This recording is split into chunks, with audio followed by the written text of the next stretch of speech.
Pop Culture Pastor.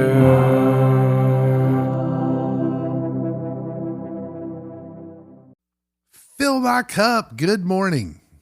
Good morning to you. I'm still in the process of God filling my cup this morning. It's a slow drizzle, like a nice coffee. Like he's just dripping this morning into my cup, and I'm slowly gaining ground.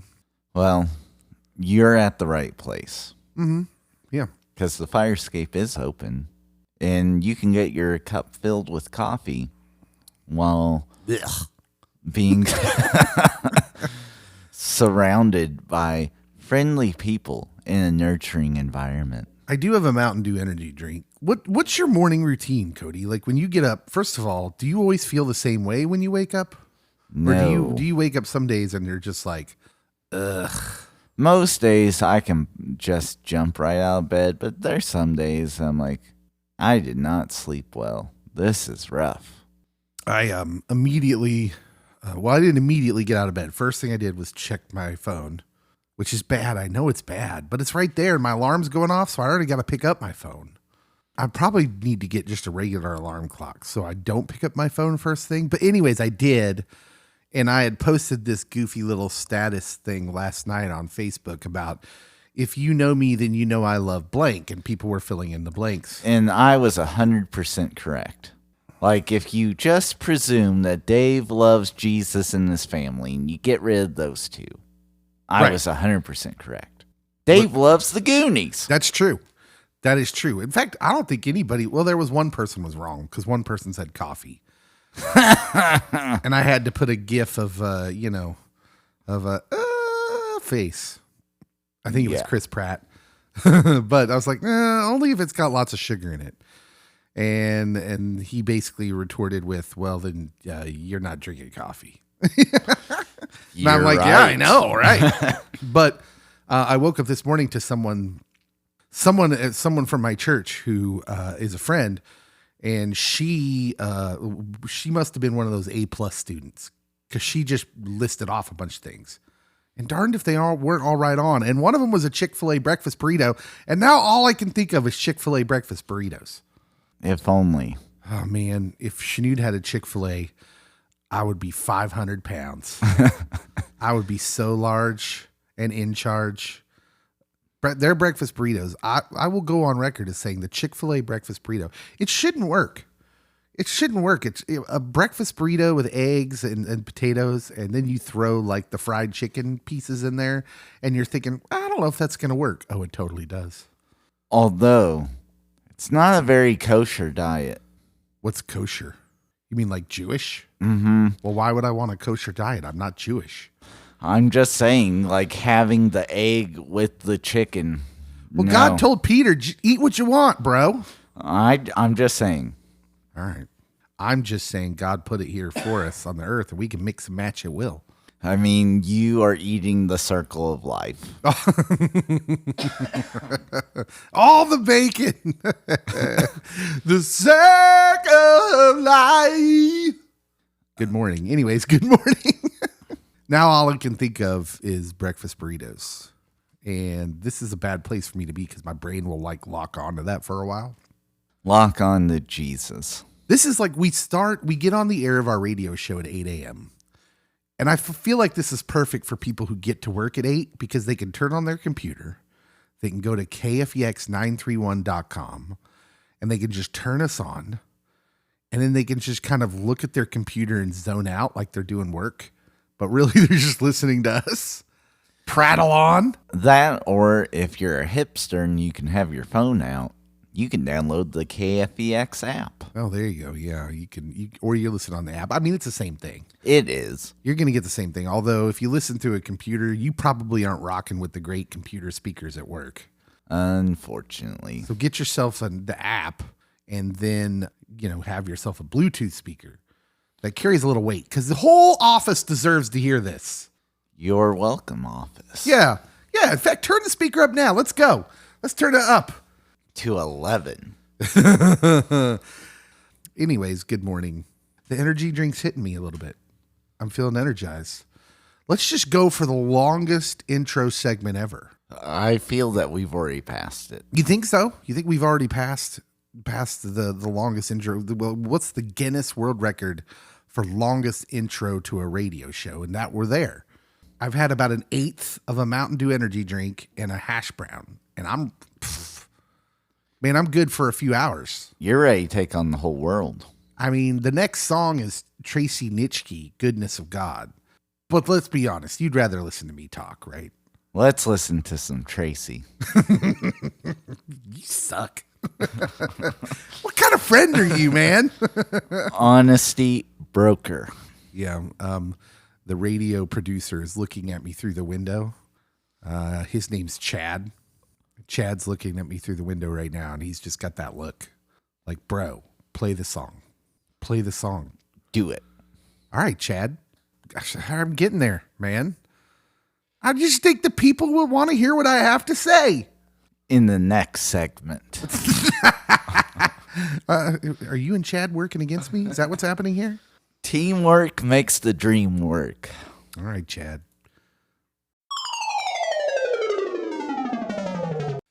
You know, it's good to be thankful for each day that comes. Indeed. It's good to be because you weren't promised tomorrow. And the Bible says things like that. You know, the Bible will say, like James says, your life's a vapor. Here today, gone tomorrow. Don't make future plans because that's expectant. And then you're not grateful for each day. And we need to be grateful for each day. And sometimes a day comes along where that hits a little harder, where we're experiencing loss. Mm-hmm. Today we're experiencing loss. We are. We are. And I want to talk about it. Because the Choco Taco is no more. The beloved Choco Taco. Are you familiar with the Choco Taco? Of course you are. Come on. Yeah. So it's like, you know, the ice cream taco with the chocolate on it. And then like, it's like what are the drumsticks? It's basically a drumstick in the shape of a taco. Yes. Here's a picture to kickstart your memory. Oh, Taco John's just weirdly used to serve Choco Tacos. You used to be able to get Choco Tacos at Taco John's. Yeah. Like I remember getting them from the ice cream truck when I was a kid. Must have been independently wealthy. Well, I had a paper route. You know, from the age of 12 years on, I worked. So, you know, that was a thing kids used to do. Working man.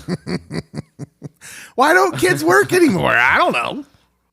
Something about child labor laws. I don't know. That stupid ice cream truck turns down our road. Dad, can I have some money for the ice cream? No, get a job. Yeah. I don't really say that. I just felt like being grumpy. If you want, I can say it. A Klondike brand representative, that's who makes the Choco Taco. Oh.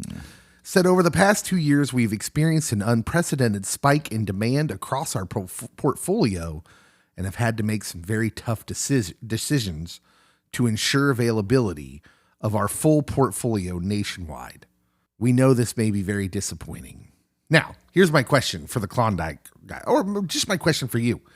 Besides the Klondike bar, he said portfolio. Name one thing other than the Klondike bar or the Choco Taco that they serve, that is their ice cream treat. See, you can't do it.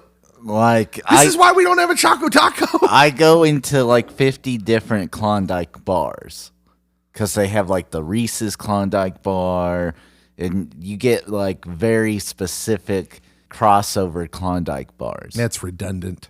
We don't need that many Klondike bars. Don't do away with the Choco Taco, the beloved Choco Taco. They must serve something else with a waffle cone. I'm willing to open my mind. But I am deeply hurt, and as Americans do nowadays, I'm taking this as an act of personal violence against me, and I will not rest until they bring the Choco Taco back. I will sleep my head or lay my head down at night and sleep just fine. So It's been probably 20 years since I've had a Choco Taco. I was going to say, I have not had one since I was probably 10. So. But all this talk about it makes me really want one. And then I'm sad because I can't go grab one. I guess I'll get a drumstick. You're welcome. I mean, they're the same thing. They're just shaped differently. Yeah.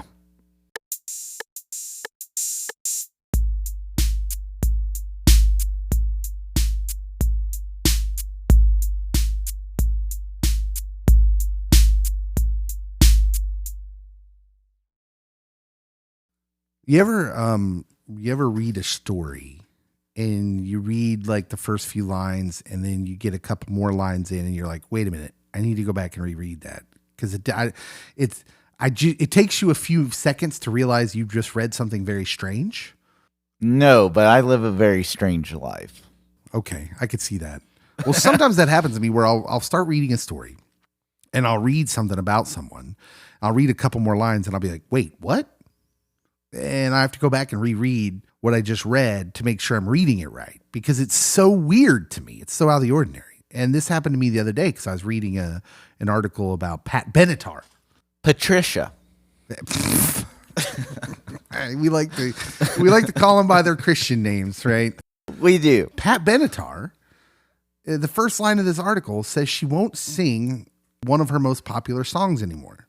Hit Me With Your Best Shot. She's not going to sing it on tour.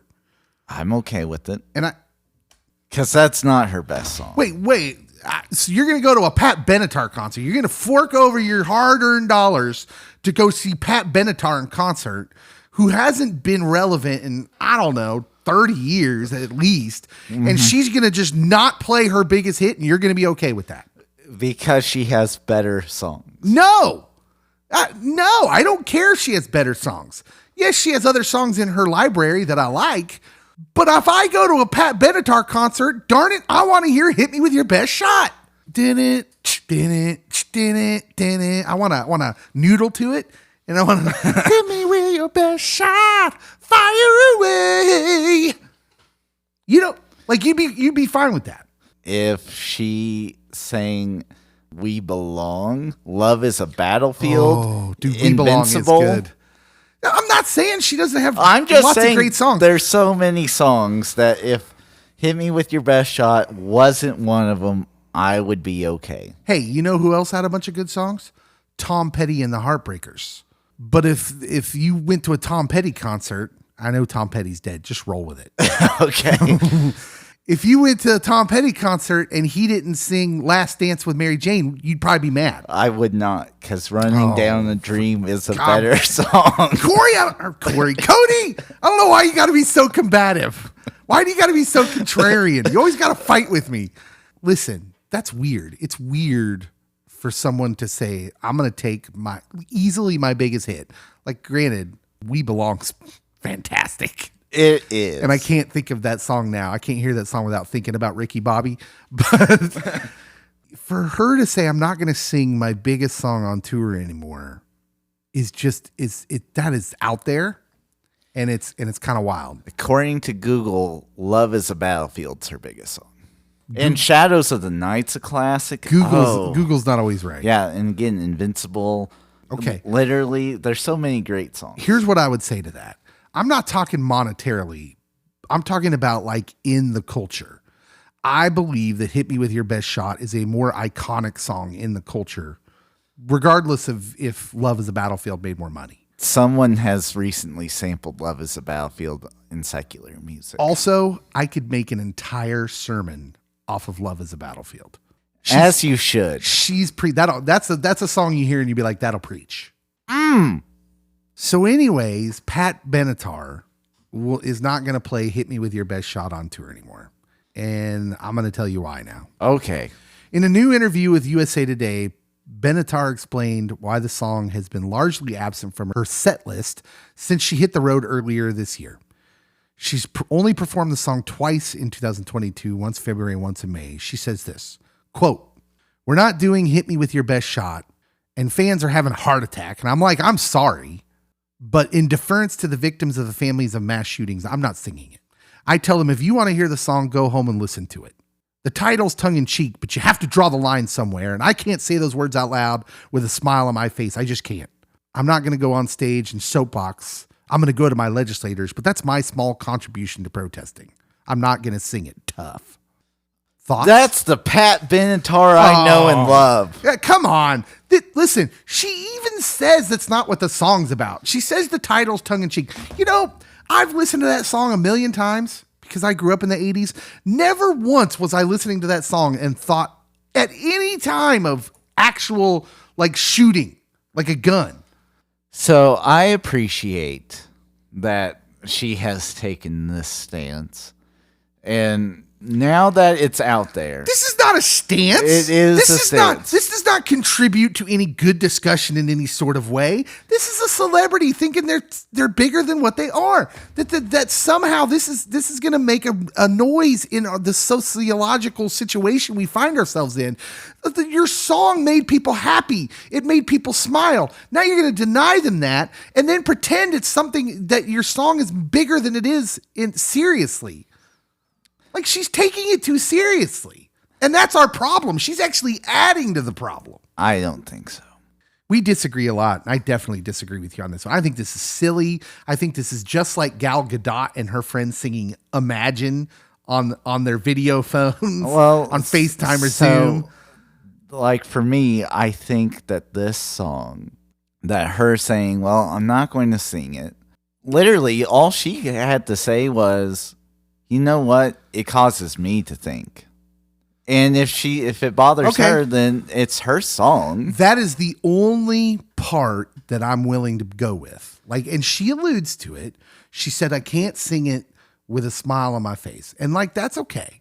Like, if that's the reason, if that's the full reason, she's implying and it's spending more time on the political part. And if it causes a couple fans that would not have written into their state legislature to come up with some better gun control laws or something, then I think she would say it was a success. I think, far be it from me to say what the art meant to the people more than the artist. But sometimes the artist is a little blind to what their art meant to people in the real world. Hit Me With Your Best Shot is an anthem of standing up against opposition. It was a song about fighting for what you knew was right. What better song for us to hear in a time like this than a song that says, I'm going to stand up, I'm going to say and do what's right, what I think is right, and I know I'm going to take shots. I know people are going to come at me, but hit me with your best shot because I'm here to stand up for it. What better song that we can hear right now? Like, and she's I don't know. I think she's using her own art to be political, which I think a lot of artists do now, especially in the American culture. And I think it's so silly. So I would say she was political in the 80s because the song that I referenced that no one knows, Invincible, was done for a movie called Billie Jean, which was pure trash. Oh, you get the heck out of here. That was not trash. Helen Slater was a revelation in that movie. You're trash. Get out of here. That was a great movie. And you know who hasn't seen it? Me. Because Pat Benatar said the movie was pure trash and she has prevented the movie from being released on streaming by that she song. Didn't like the movie. Man, Pat Benatar used to be a rebel.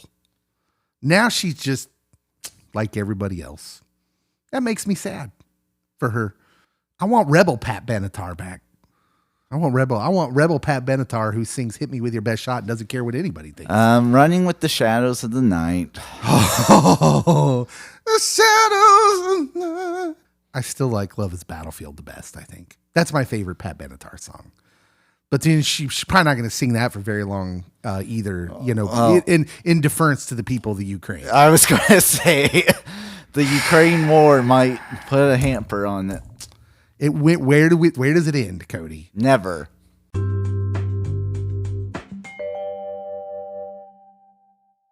All right, welcome back to the show. This Candace Cameron Bure Jojo Siwa? Yeah. The feud? Jojo. We learned the information's come out on why. So Jojo Siwa, who's apparently some celebrity that I'm not real familiar with. Yeah. She took to her Instagram a few days back, and because there was a hashtag going around of rudest celebrity you've ever met. For me, it was Len Dawson, former quarterback of the Kansas City Chiefs. I shared the story about Len, about how as a kid, I went up and asked him for an autograph, and he literally said, I'll use nicer words. Why are you jerking around with me, kid?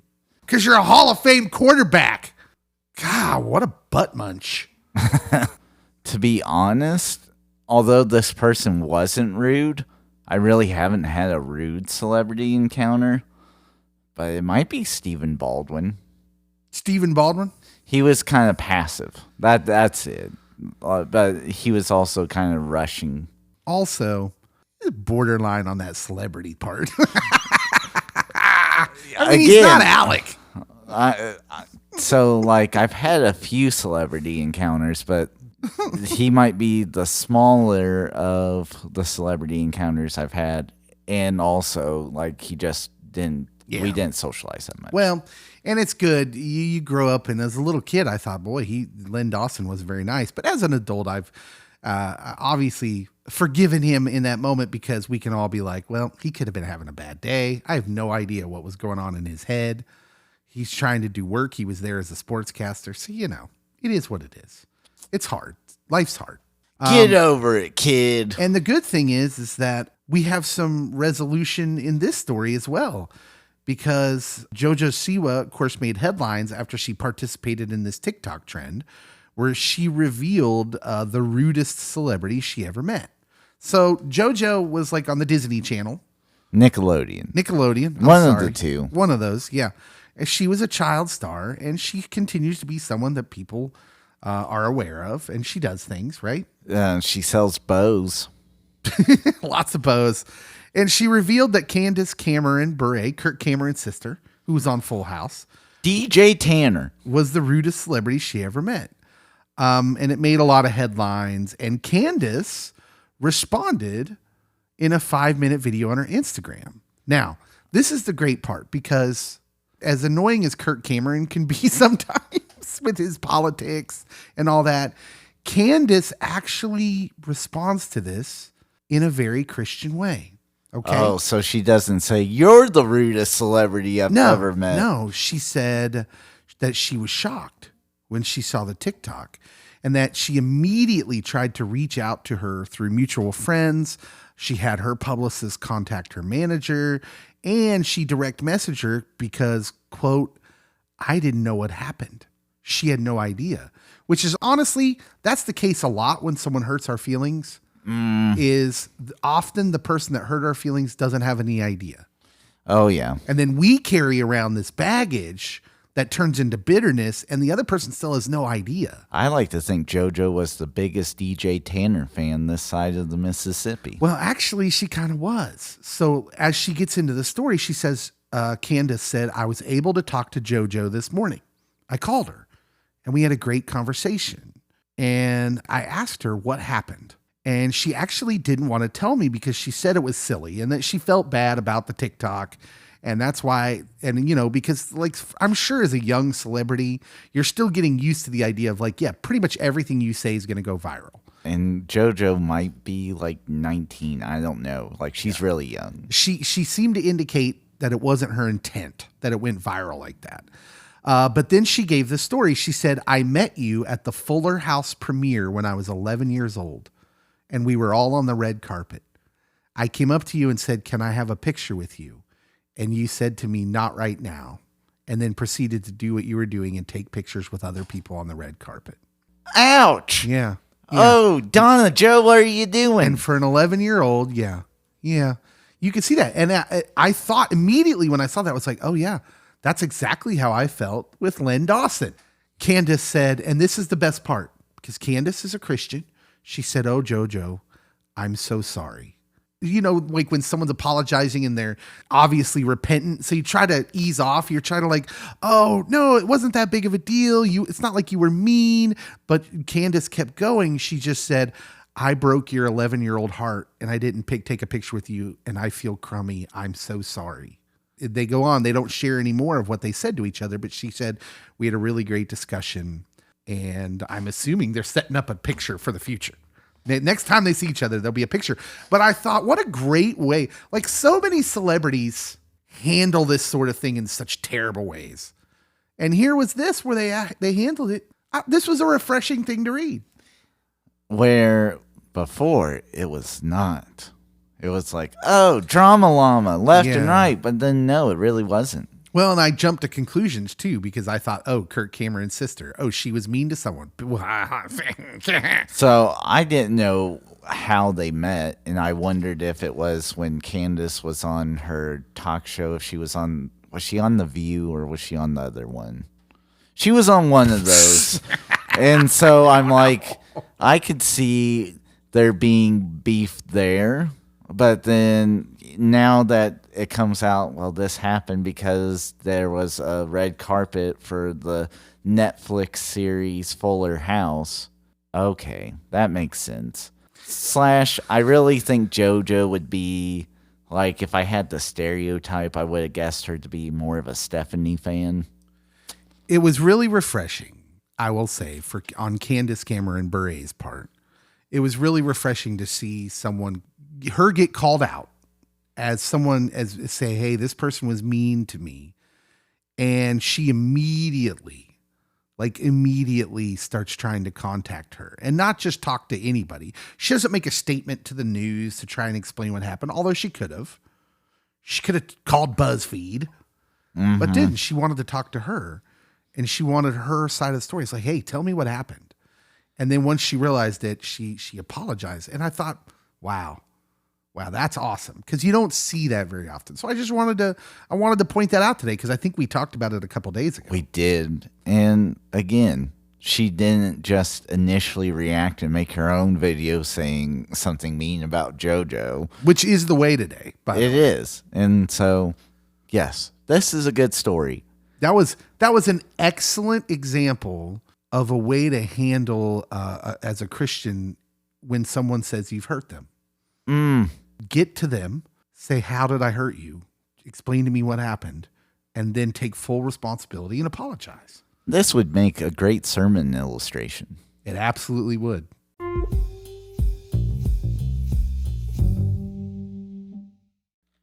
This needs to be said. You ready for this? I'm about to make many people upset. I'm here for it. We possibly might get emails on this one. As long as they go to you and not to me. All right, here. You ready for this? Here we go. Your little political signs, people, that you put out in your yard. Okay. Let me tell you something. Why don't we just admit the true motivation of those? Everybody's like, what you talking about, Dave? What do you mean? What motivation are you speaking of? I mean the one where nobody driving down the street ever saw a political sign and said, hey, you know what? I will vote yes on August 2nd. No one ever did that. That's never happened. Although I will say the vote no signs have flowers, and I'm like, oh, those are pretty. Okay, right. Yeah, but they're like nothing above surface level. Oh, yeah.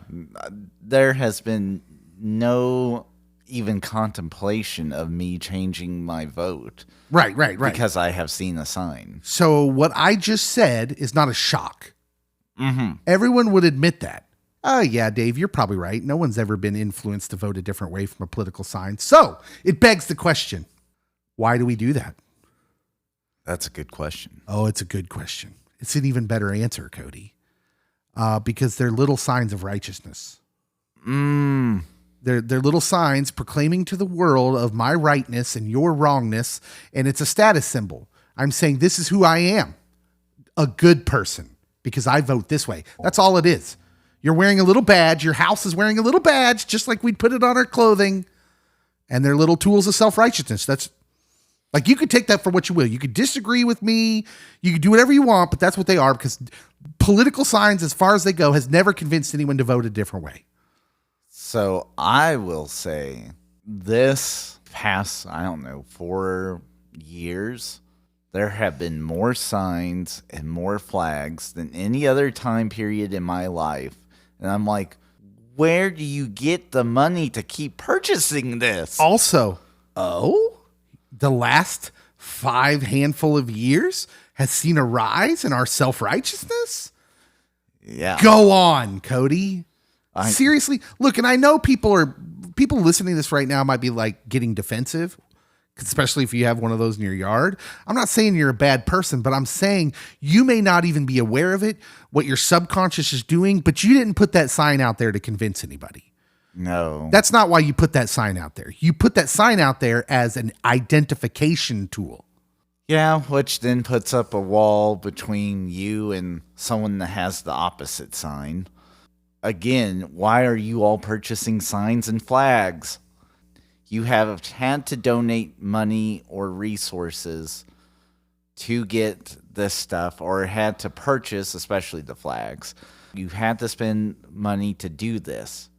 With everything going up in cost, you put a value on your righteousness that it needed to be at the forefront, that I could not go without this in my life, where you probably could have filled up a tank of gas or a quarter of a tank at least with what you just spent. You could have bought groceries. You could have gone to the movies. There's a ton of things you could have done instead of this. And yet we as a culture, as a people, because I've gone to Kansas City, I've gone to Salina, I've gone through Wichita, I've gone like all over Southeast Kansas, and it's everywhere. It's not just this community. Yeah. And so it's like, why? Why do we keep doing this? Is big sign and flags behind this? Like, what is going on? No. What's behind this is our subconscious. And again, that's like I'm saying for the most part, it's a subconscious thing, because I don't think anybody put these signs out in their yard actively thinking I'm doing a bad thing. So I'm not saying you're all bad people. But what I am saying, because I know there's people who are angry listening to this right now, if they haven't already switched it off immediately. But like, listen, this is not Dave Radio Guy. This is not Dave Podcasting Guy. This is Dave Pastoral. Okay? I'm telling you, the motivation that we are using for these is not good. And I can prove that, especially from a Christian perspective. Okay? Because I've seen there's been a run of this in our town where people are getting their signs stolen or damaged. And I've seen some Christian perspective on this is call the cops. When yours gets damaged, or point your home video at them, your security cameras, find it, take it to the cops, and go punish them to the fullest extent of the law. Oh, maximum damage, maximum punishment. That's what we're after? How Christian is that? I mean, you're basically there's the parable of the unforgiving servant, where he had his debts forgiven, great debts he couldn't even pay for in his lifetime or his kid's lifetime, and then someone owes him the equivalent of like $50 and he wants the full extent of punishment.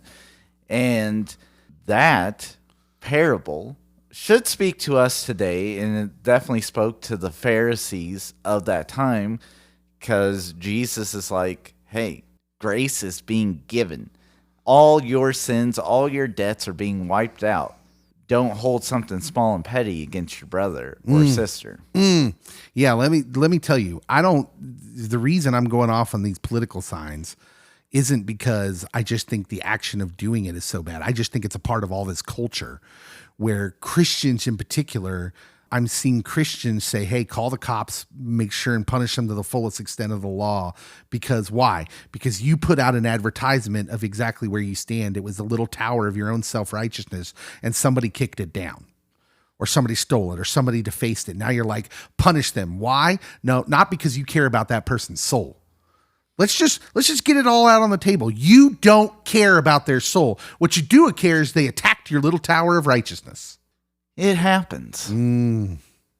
Self-examination, people. And this was the moment when half the listeners of the radio station stopped listening for a while. It's okay. I would ask you to forgive me, but I would ask you also to consider what we've said and consider if there's something true and honest in this. And that I care about you and your soul and your hearts, not about what you're going to vote for. Yeah, if you want to exercise your political freedoms to vote, that's great. Yeah, you should do so. Yeah, definitely. Hey, everybody, Dave here. Thank you so much for listening to our Radio Leftovers podcast. All these clips come from a radio show we do on KFEX 93.1 Firescape Radio. It's a little Christian FM radio station, part of a youth ministry in Chanute, Kansas. If you'd like to listen to the radio show, if you're interested in that sort of thing, you can tune in at www.kfex931.com. or you can download the KFEX app from your phone's app store. You can check that out there.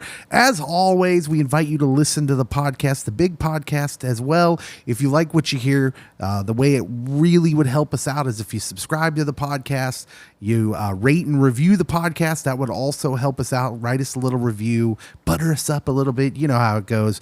And then, of course, share the podcast on your own social media while you follow us on social media as well. Thank you so much for listening. We love you guys so much, and we'll see you on Friday.